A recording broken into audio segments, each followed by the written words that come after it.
Salvatore has once again proved himself elite.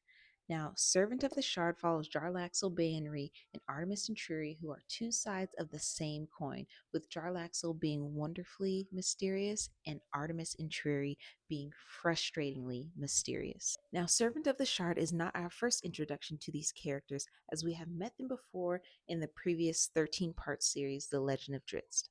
But that does not mean you have to read those books in order to understand and enjoy this trilogy, which is called the Sellswords trilogy. In my opinion, Salvatore has always done a great job of informing the reader of character development, background, and subtext without the reader feeling it necessary to dip into the previous series of books. With that being said, I am happy to finally dive a little bit deeper and get more in depth into these two characters, Jarlaxle and Artemis.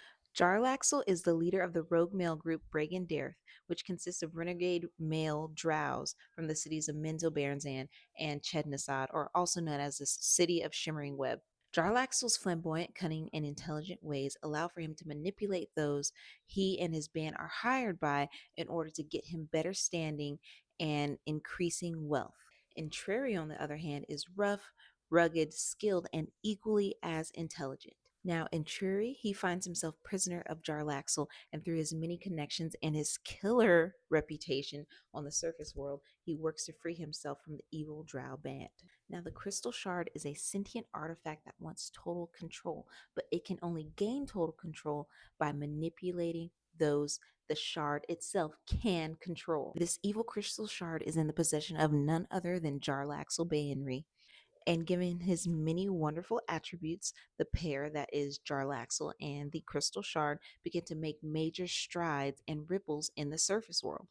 Being that Jarlaxle is so creative in his manipulative tactics, he does not realize that he himself is being manipulated into doing what the Crystal Shard desires.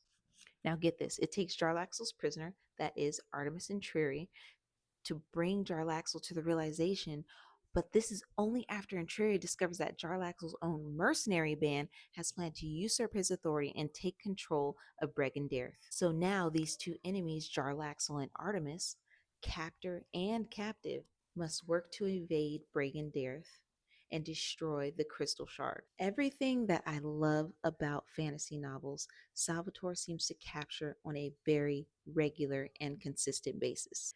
This story here is packed with action and adventure, and we are given the added bonus of getting to know two beloved characters and unlocking the mystery to these two clashing personalities.